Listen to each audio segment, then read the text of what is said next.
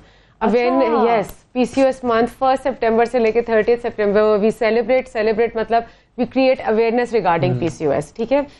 سب سے پہلے ہے کیا, جیسے ڈائبٹیز بڑھ رہا ہے نا, اسی طرح یہ دیکھنے میں آیا ہے کہ 1 in every 10 women has P C O S.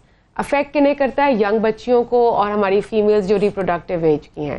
اس کے علاوہ کیا ہے کہ ہو کیا رہا ہے کہ پاکستان میں 52% آف دا ویمن, جو بھی ریسرچ آئی ہے, وہ بچیاں اور خواتین دونوں پی سی او ایس سے افیکٹڈ ہیں. پی سی ایس ہے تعداد بہت زیادہ بڑی ہے اگر ہم کمپیئر کریں ریجن کے دوسرے ممالک سے. نہیں, آل اوور دا ورلڈ 72% لگا دیکھا جائے, لیکن ہم تو پھر کم ہے. لیکن پاکستان میں ہماری 52% جو خواتین اور بچیاں ہیں وہ پی سی ایس کو سفر کر رہی ہیں. اور انفارچونیٹلی یہ ایک ایسی چیز ہے جس کے بارے میں لوگ بات نہیں کرتے. اب اس میں ہوتا کیا ہے؟ اچھا, اس میں ہوتا کیا, یہ ہارمونل امبیلنس ہے. ہارمونل امبیلنس سے مطلب ہے کہ آپ کے کچھ فیمیل ہارمونز اور میل ہارمونز جو ہماری باڈی میں ہیں وہ امبیلنس ہو جاتے ہیں, ٹھیک ہے. اور کچھ اور ہارمونز جیسے انسولین ہے وہ بھی امبیلنس ہو جاتی ہے. ہوتا کیا ہے, نظر کیا آ رہا ہے, آپ کمپلین کریں گی, بچیاں بھی کمپلین کریں گی کہ منہ پہ بہت زیادہ بال نکلنا شروع ہو گئے. غیر ضروری بال ہیں خواتین کے جسم پہ جو نہیں ہوتے, اور موٹے کالے بال ہیں, اور لائنز بننے شروع ہو جاتی ہیں. یہ سارا انسولین کا فنکشن ہے جو کہ کر رہا ہے, اور اس کی وجہ سے میل ہارمونز بڑھ رہے ہیں تو یہ منہ بال وغیرہ آنا شروع ہو گئے, ٹھیک ہے. ویٹ بڑھتا چلا جا رہا ہے. آپ چاہے جتنی محنت کریں آپ کو سمجھ نہیں آ رہا کہ آپ کا وزن کیوں بڑھتا چلا جا رہا ہے. ارریگولر سائیکلز ہیں فیمیل. ٹھیک ہے, پھر آپ اس کو چیک کرائیں. اس طرح سے اور اس کو میں اینڈ میں یہی بات کروں گی کہ اس کو چیک کرانا بہت ضروری ہے. شفا, اس کو بائی ورڈ آف ماؤتھ نہیں کرنا, پھکیاں نہیں کھانی, لوگوں کی بات پہ نہیں جانا. آپ نے آپس میں ڈسکس کر کے, because you need professional help for this. 52% کا مطلب ہے کہ یہ 70% انڈر ڈائگنوزڈ ہے. بہت سی خواتین کو ہے, بچیوں کو ہے, اور وہ مختلف چیزوں میں آپ کو کرتے ہیں, پیسے خرچ کرتے ہیں اسے ویٹ لاس کرنے کے لیے, یہ بالوں کی ٹریٹمنٹ کے لیے. پر جب تک آپ اس کا سورس یا اس کا کاز نہیں ٹریٹ کریں گے تو آپ کس طریقے سے کریں گے. اور میکسیمم اگر 52% ہے تو یہ سب پرون ہے ڈائبٹیز ڈیولپ کرنے کو. ہاں, تو یہ آپ کا انسولین جو ہے وہ پراپرلی فنکشن نہیں کر رہا, اور جو شوگر ہے وہ مزے سے فیٹ میں کنورٹ ہوتی جا رہی ہے, اور وزن بڑھتا چلا جا رہا ہے. اچھا, ہمارے اگر میں پروڈیوسر سے درخواست کروں فون لائن جو ہے, فون نمبر ہمارے اسکرین پہ چلا دیں تاکہ ہم باقی لوگ اگر کال کرنا چاہیں تو وہ بھی لے لیں. بالکل. اچھا, اس میں اور تکلیفیں بھی ہوتی ہیں؟ بالکل, مطلب پین اور وہ کریمپس وغیرہ وہ بھی سلسلہ ہوتا ہے؟ پین بھی ہوتی ہے, کریمپس بھی ہوتے ہیں, ارریگولر بلیڈنگ بھی ہوتی ہے. اس کے علاوہ کیا ہے, depression is predominant in P C O S. Headaches, depression, یہ بڑا کیونکہ ایک فرسٹریشن کی سٹیج ہوتی ہے. آپ ایک سائیکل میں دیکھا ہوگا, ہوتا کیا ہے کہ وزن کم نہیں ہو رہا کیونکہ ان ایکسپلین ویٹ گین, آپ اس کو ڈپریس ہو کے آپ کھانا شروع کرتے, آپ زیادہ کھاتے, آپ دوبارہ وزن گین کرتے, آپ کی سائیکل ارریگولر ہے, فزیکلی آپ بہت انفٹ فیل ہونے کا شروع کرتے, تو آپ ایک پورے وشیس سرکل میں پھنستے چلے جاتے ہیں. ٹھیک ہے. اچھا, ایک تو اس میں ہے ہارمونز کا, جو ظاہر سیکریشنز ہیں ہماری باڈی میں, وہ تو ہم اس طرح سے نہیں جج کر سکتے کہ وہ کتنی ریلیز ہوئی یا کتنی ہے ہماری باڈی میں, اور وہ ظاہر امبیلنس ہو گیا, انسولین ہے وہ بھی ہم دیکھ نہیں سکتے. لیکن نام میں اس کے پولیسسٹک اوویرین سنڈروم آتا ہے, تو سسٹ بھی ہوتی ہے؟ جی بالکل ہوتی ہے. سسٹ بنتی ہیں کیونکہ آپ کو پتا ہے خواتین میں یوٹرس ہوتا ہے اور ان کی اووریز ہوتی ہے, ٹھیک ہے. اووریز میں سسٹ بننے شروع ہو جاتی ہیں, اور یہ مختلف لیولز کی ہوتی ہیں. سم ٹائمز یہ ہوتا ہے کہ وہ کارنر پہ ہوتی ہیں, سم ٹائمز سینٹرل ہوتی ہیں, اور اس میں یہ ہوتا ہے کہ جب وہ سسٹ بنتی ہیں تو اس کی وجہ سے آپ کا سائیکل ارریگولر ہونا شروع ہو جاتا ہے. یہ کتنی خطرناک بات ہے سسٹ کا ہونا. سسٹ کا ہونا, اچھا, اس میں دو چیزیں, ایک سسٹ ہوتی ہے سائلنٹ, وہ کچھ نہیں کرتی, اور ایک سسٹ ہوتی ہے ہیمریجک, اگر وہ پھٹ جائے تو وہ جو ہے وہ ایک لائف تھریٹنگ سچویشن ہو سکتی ہے. سو اسی لیے میں نے کہا کہ آپ کو الٹرا ساؤنڈ کرانے کی ضرورت ہے, سو دیٹ آپ کے پاس پتہ چل جائے کہ آپ کی سسٹ کی کیا کنڈیشن ہے, کتنے نمبر ہیں, فالیکلز بنے کتنی بڑی ہیں, فالیکلز بنے ہوئے, سسٹ بنی ہوئی ہیں, یہ ساری چیزیں آپ کو ساتھ ساتھ دیکھنے کی ضرورت ہوتی ہے. اسی لیے میں نے کہا کہ اس میں آپ نے once you get your test done, ultrasound ہے, LH ہے, FSH ہے, فاسٹنگ انسولین لیولز ہیں, یہ آپ نے چیک کرا لیا, اس کے بعد کوئی نہ کوئی ایک پروفیشنل ہیلپ آپ نے ضرور لینی ہے. آپ کو اس کو چھپانا نہیں ہے, کیونکہ پاکستان میں 70% of the families they leave it underdiagnosed. 50% کو پتہ چلتا ہے, وہ ادھر ادھر سے ٹریٹمنٹ لیتی ہیں. کوئی 25 سے 30% ہماری خواتین اور بچیاں وہ ہیں جو کہ پراپرلی لے کے چلتی ہیں. اچھا, اب جیسے ہم نے بات کی کہ سسٹس ہیں, تو وہ کیا پینز ہوتے ہیں ان سسٹ کے اندر, آپ کو پتہ لگ جائے کہ یس پینفل ہے؟ کیونکہ جیسے ہم اکثر بریسٹ کینسر کی اویئرنیس کی بھی بات کرتے ہیں, تو اس میں یہ ہوتا ہے کہ جی کوئی لمپ ہے, پین لیس نہ بھی ہو تو بھی it is a red flag. بالکل بالکل. اس میں کیا اچھا, اس میں جو ہے نا جنرلی اتنی پین نہیں ہوتی, پتہ نہیں چلتا, بٹ اسی لیے میں نے نارملی لوگوں کو ہوتا ہے نا درد ہو رہا ہے تو فوراً آپ چیسٹ پہ تو آپ پیلپیٹ کر سکتے ہیں, وہاں پہ تو آپ پیلپیٹ بھی نہیں کر سکتے, اسی لیے میں نے ایک ٹیسٹ الٹرا ساؤنڈ کا نام لیا ہے. اب اس میں یہ کیا کہ انفارچونیٹلی شفا ویس اس کی کوئی ٹریٹمنٹ نہیں ہے. سو ہم نے اس کو کس طریقے سے ملٹائی ڈسپلنری اپروچ ہے, یعنی کہ ہم نے لائف سٹائل انٹرونشن کرنی ہے, ہم نے ڈائٹری انٹرونشن کرنی ہے, اور ہارمونل امبیلنس کے لیے ہم مختلف دوائیاں لیتے ہیں جو ڈاکٹرز بتاتے ہیں, تو وہ آپ نے ساتھ ساتھ لینی ہے. تو سسٹ کا علاج کیا ہوگا پھر؟ سسٹ کا علاج یہ ہوتا ہے کہ اچھا ہوگا کیا کہ جیسے جیسے ویٹ آپ کا کم ہوتا چلا جاتا ہے, یہ سسٹ ڈیزالو ہو جاتی ہے. اچھا ٹھیک ہے, اگر وہ ہیمریجک نہ ہو. یس, اگر وہ ہیمریجک نہیں ہے اور وہ سسٹ خود بخود ڈیزالو ہو جاتی ہیں. اس میں کیا ہے, بہت ساری چیزیں رول پلے کر رہی ہیں. سب سے زیادہ جو ہے ایسی خواتین اور بچیاں میٹھا بہت کھاتی ہیں, شوگر کریونگز آپ کو بہت زیادہ ہے, اس سے کیا ہوتا ہے باڈی انفلیمیشن کی طرف جاتی ہے. انفلیمیشن کی طرف جاتی ہے تو جو سسٹ ہے وہ اپنا سارا آپ کو نظر آتا ہے کہ وہ پینفل بھی ہوگی, ساری چیزیں ہوں گی. سو ڈائٹری انٹرونشن ہے, آپ نے اپنے آپ کو فزیکلی ایکٹیو رکھنا ہے, آپ نے میٹھی چیزوں کو اوائڈ کرنا ہے, ایک calorie count proper diet plan ضرور لیں. اس میں ہم سیڈ سائیکلنگ بھی یوز کرتے ہیں شفا, to get hold of the hormonal imbalance. اس میں 4 سیڈز ہیں جو کہ پراپر آپ کسی بھی پروفیشنل سے ڈیل کریں گے تو آپ کو گائیڈ کریں گے کس طریقے. تو میں ملٹیپل چیزوں کے نام لے رہی ہوں, میٹفارمن ہے, یہ ساری چیزیں جو مل کے PCOS کے سمٹمز کو کنٹرول کرنے میں ہیلپ آؤٹ کرتی ہیں. بچیاں بہت ڈپریس رہتی ہیں, اس میں کاؤنسلنگ بہت ضروری ہے, کیونکہ انہیں ایکسپلینیشن دینے کے لیے کوئی نہیں ہوتا. ہمارے اس ٹاپک پہ بات ہی نہیں, پروسیجرل ایک وہ ہے لمبا ایک پرولونگ قسم کی. میرے پاس بچیاں آتی ہیں کیونکہ مینارک آپ کا 12 سال میں 18 سال تک, وہ 6 سال تک وہ ڈرگ ابیوز کے مطلب کوئی دوائی کھا لی, کوئی چیز کھا لی, وہ 6 سال میں اتنے ٹراما سے گزر چکی ہوتی ہیں 17-18 سال میں کہ ان کو اگر ان کو بولو بھی کہتے ہیں ڈاکٹر صاحب یہ بھی کھا لیا, یہ بھی کھا لیا, کچھ نہیں ہو سکتا, you know we've given up, اور یہ نہیں ہے بس ایسے. پھر سمجھانا پڑتا ہے کہ ہر چیز کا ایک ٹائم ہے, اس کے ساتھ آپ نے لے کے چلنا ہے. آپ نے یہ کیا کیا ایسا ہو سکتا ہے جیسے ہم بات کرتے ہیں ڈائبٹیز کی, تو ہم کہتے ہیں اس کا علاج نہیں ہے لیکن وہ مینیجیبل ہے. اب تو خیر ڈائبٹیز ریورسل کی بھی باتیں ہوتی ہیں, لیکن مینلی تو اٹس لائف اسٹائل مینجمنٹ. تو کیا یہ PCOS جو ہے یہ بھی مینجمنٹ ہے اس کی, یا صحیح ہو جاتا ہے؟ یہ ریورسیبل بھی ہے, اس میں سسٹ ڈیزالو بھی ہو جاتی ہیں, آپ PCOS فری بھی ہو جاتے ہیں, بٹ PCOS دوبارہ سے ڈیولپ بھی ہو جاتی ہے. ٹھیک ہے, تو آپ نے اگر کوئی بچی جس کی PCOS کی ہسٹری ہے, کیونکہ in the longer run she is going to get married تو فرٹیلٹی ایشوز آپ کے پاس آنے شروع. میں یہی پوچھنا چاہتا ہوں سب کے ساتھ ہوں گے ہر کیس میں, میکسیمم کے ساتھ ہوتے ہیں. اف آئی سے 60-70% of the families they face the difficulty of conceiving. تو اس کے لیے آپ کو چاہیے کہ اگر ماؤں کو میرا میسج ہے کہ آپ کو لگتا ہے کہ آپ کی بچیاں اس چیز کو فیس کر رہی ہیں تو پلیز یس پلیز ٹائملی اس چیز کو ضرور کنسیڈر. کالر بھی ہیں ہمارے ساتھ. جی طیبہ صاحبہ ہیں. السلام علیکم طیبہ. وعلیکم السلام. جی فرمائیے. پہلے تو مجھے بہت اچھا لگا آپ کا یہ پروگرام, میں ڈیلی دیکھتی ہوں, اور آج میرے ایشو سے ریلیٹڈ آپ کے پاس ڈاکٹر صاحبہ بھی موجود ہے. بس بالکل ڈاکٹر صاحبہ آپ کی ہیں, جو چاہیں آپ ان کے ساتھ سوال کریں. مجھے پچھلے 3 months ہوئے ہیں مجھے یہ PCOS کا ایشو شروع ہوا ہے. I am 46 year old. تو مجھے ایسا محسوس ہوا تھا, مجھے جتنی ڈاکٹر صاحب نے باتیں بتائی ہیں وہ ساری ایشوز میرے ساتھ چل رہے ہیں. مجھے بہت سارا دن ہاٹ فلیشز رہتے ہیں سارا وقت, اور اسی طرح ویٹ گین ہو رہا ہے. تو میری گائنیکولوجسٹ نے میرے سارے ٹیسٹ کروائے تھے, اور انہوں نے مجھے کہا کہ میرا وائٹامن ڈی بالکل 0 آیا تھا. مجھے ان کی میڈیسن انہوں نے دی ہیں, کیلشیم دیا ہے, لیکن اس کے علاوہ انہوں نے مجھے کوئی میڈیسن نہیں دی. اچھا. اور میرا یہ ایک اور جو میرے ساتھ افیکٹ آ رہا ہے وہ یہ کہ میری باڈی کے اوپر سارے بلیک اسپاٹس بن رہے ہیں. پگمنٹیشن. پگمنٹیشن بہت زیادہ ہو رہی ہے, تو مجھے اس کا کوئی علاج چاہیے. میری بیک, فرنٹ, بازو سب پہ پگمنٹیشن. مینوپاز کی طرف تو نہیں جا رہی ہے. دو چیزیں ہیں, آپ کا ایج فیکٹر ایک تو مینوپاز کی طرف لیڈ کر رہا ہے, سیکنڈلی یہ جو آپ نے ڈارک پیچز کی مجھ سے بات کی ہے نا, اس میں آپ کو ایک چیز کرانی ہوگی, fasting insulin levels. Fasting insulin levels, insulin is different. Fasting sugar کی بات نہیں کری, فاسٹنگ انسولین لیولز کی بات کر رہی ہوں. وہ چیک کرائیں, اگر وہ آپ کے ہائی آتے ہیں پھر ڈیفینیٹلی ایک میڈیسن ہے جو میں اوپنلی نہیں اس طرح, کیونکہ یہ پلیٹ فارم وہ نہیں ہے, لیکن پھر آپ کو ضرور ہیلپ کی ضرورت ہوگی. گائنیکالوجسٹ, نیوٹریشنسٹ, یا آپ مجھے بھی کانٹیکٹ کر سکتی ہیں آن مائی پیج آلسو, تاکہ پھر ہم آپ کو اس کو پراپرلی لے کے چل سکیں. یہ جو پگمنٹیشن ہے یہ انسولین ریزسٹنس کی نشانی ہے, یعنی کہ آپ کی باڈی میں انسولین پراپرلی فنکشن نہیں کر رہی ہے. اور یہ نائگریکن ایکنتھوسس ایک میڈیکل ٹرمینالوجی ہماری, جو ساری پگمنٹیشن ہو رہی ہوتی ہے یہ انسولین سینسٹیوٹی کی جیسے ہو رہی ہوتی ہے. آپ نے دیکھا ہوگا اکثر یہاں پہ ڈارک لائنز ہی لائنز ہوتی ہیں, ایون یہاں پہ لائنز خواتین ہو جاتا ہے, ماتھے پہ سے زیادہ یہ جو ایریا نا آپ کا بیک, گردن, یہ ایک انڈیکیشن ہے, یا باڈی پہ بھی جو انہوں نے مینشن کیا. So do get your fasting insulin levels test check. صحیح. بالکل.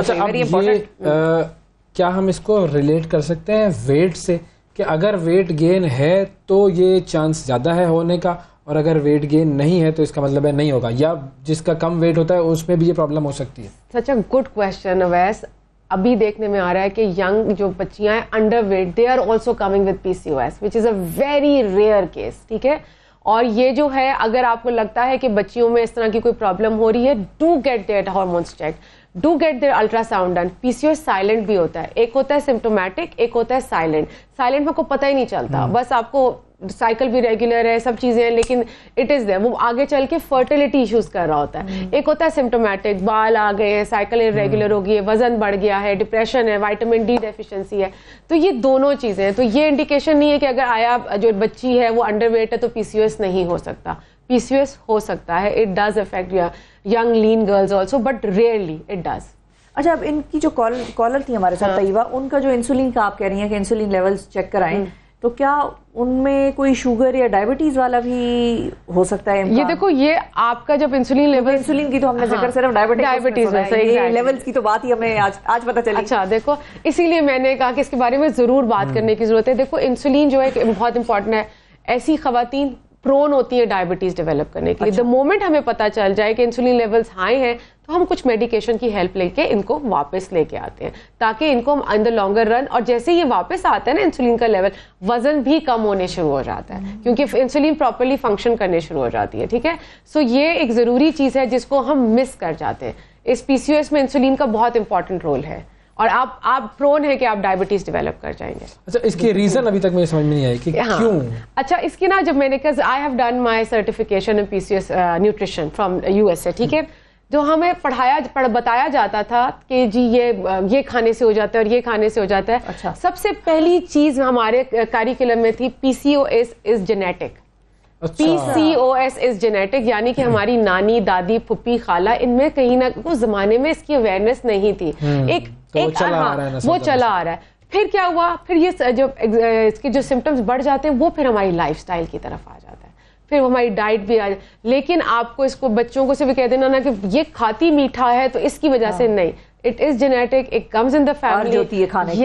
کیونکہ انسولین جو ہے وہ کرتی ہے آپ کو, جب آپ کو آپ نے دیکھا ہے ڈائبٹک لوگ جو ہے وہ کہتے ہیں میٹھا کھانے کا بہت دل کرتا ہے, وہ انسولین ان کے ساتھ پلے کر رہی ہوتی ہے. Same goes for this, psychological بھی ایک ہے. ایبسلیوٹلی. اچھا, ہمارے ساتھ ہے بطول صاحبہ. السلام علیکم. السلام میم, کیسی ہیں آپ؟ ہم بالکل ٹھیک ٹھاک ہیں جی. بطول میم, میرا ایک ایشو ہے, میں ہماری نفسیات کے پاس بھی جا چکی ہوں, معدے کے اسپیشلسٹ کے پاس بھی, ہر ڈاکٹر کے پاس, راولپنڈی, اسلام آباد میں بھی, چکوال میں بھی. میں چکوال سے ہوں. اچھا بتائیں. 8-10 سال سے مجھے ایک ایشو ہے کہ مجھے وامٹنگ ہو جاتی ہے جب میں گھر سے نکلتی ہوں یا کہیں جانا ہے, کوئی سمجھ نہیں ہے مجھے کیا ہے.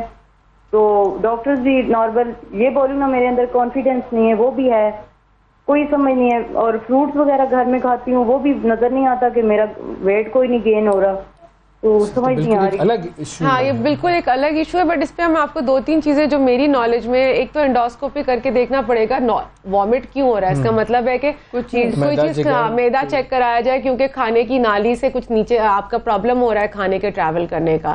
اور ٹھیک ہے. تو یہ وہ چیز ہے آپ نے کرنا ہے. دوسرا یہ ویٹ گین نہیں ہو رہا. دیکھیں ویٹ گین کرنا بڑا مسکنسیپشن ہے. میں اس کو, یہ بڑا لمبا ٹاپک ہے, میں یہاں بتا دوں. ویٹ گین کا مطلب یہ نہیں ہے شفا کہ وزن بڑھانا ہے تو زیادہ سارا کھا لو, ایسے نہیں ہوتا. وزن بڑھانے کے ڈفرینٹ لیولز ہوتے ہیں. آپ پہلے میدے کو عادت ڈالتے ہیں کہ تھوڑا کھانا, کیونکہ جو لوگ کم کھاتے ہیں ان کا میدا سکڑ جاتا ہے. This is a very natural term, shrink کر جاتا ہے. تو اس کو اگر آپ کہیں کہ جی آپ نے 1800 کیلری کھانی ہے تو وہ بیچارہ اس کے لیے تو زندگی ایگزیکٹلی. تو آپ نے ویٹ گین اگر کرنا ہے تو آپ ایک ہیلپ لیں اور ڈفرینٹ لیولز ہیں اس کے, اس کو کنسلٹ کریں, چھوٹے چھوٹے اسٹیپس لے کے آگے چلنا. آخری کالر لے لیتے ہیں. جی السلام علیکم. انم. ہیلو. جی انم, ٹی وی کی والیوم بند کر دیں. جی بالکل بند. ہیلو. جی فرمائیے. بند کریں. آپ بتائیں. ہیلو السلام علیکم. جی وعلیکم السلام. جی میرا مسئلہ یہ, میری بہن کو سسٹ ہو جاتی ہے. ان کی 3 سال شادی کو ہو گئے, ان کے پریگنینسی نہیں ہو رہی ہے ابھی بھی. ان کے وہ 15-20 دن سائیکل اوپر چڑھ گیا ہے لیکن پریگنینسی. ایج کیا ہے؟ وزن کتنا ہے؟ وزن کتنا ہے؟ ڈراپ ہو گئی جی. کال ڈراپ ہو گئی. یہ دیکھا شادی کو 3 سال ہوئے. دس از ویری کامن شفا. اگر یہ چیز ہم پہلے 20 کے درمیان 20-30 کے درمیان لگا لیں. ہاں مناسب. ایگزیکٹلی. تو یہ ان کی 2-4 چیزیں. ایک تو دیکھا جائے کہ وزن کتنا ہے. اگر وزن کا ہے تو وزن ان کا کم کرانا ہوگا. اس کے لیے ڈائٹری انٹرونشن کی ضرورت ہے. فزیکلی ایکٹیو ہونا شروع کریں. فاسٹنگ انسولین لیولز ان کے چیک کرائیں, کیا وہ انسولین لیولز بڑھے ہوئے تو نہیں ہے. LH FSH یہ سارے وہ ٹیسٹ ہیں جو ساتھ کرنے کی ضرورت ہے. یہ ایک پراپر رجیم ہے کہ مطلب اس کو کرنا. ہمیں اس سیگمنٹ کو کرنے کے بعد اندازہ ہوا کہ کتنے لوگوں کے ساتھ یہ مسئلہ ہے. جو اسٹیٹسٹکس آپ نے شیئر کیے تھے, بہت شکریہ ادا کریں گے نوشین آپ کا. وقت دیا آپ نے. ناظرین آج کے پروگرام میں اتنا ہی. کل آپ سے پھر ملاقات کریں گے. اس وقت تک کے لیے اجازت دیجیے. اللہ حافظ.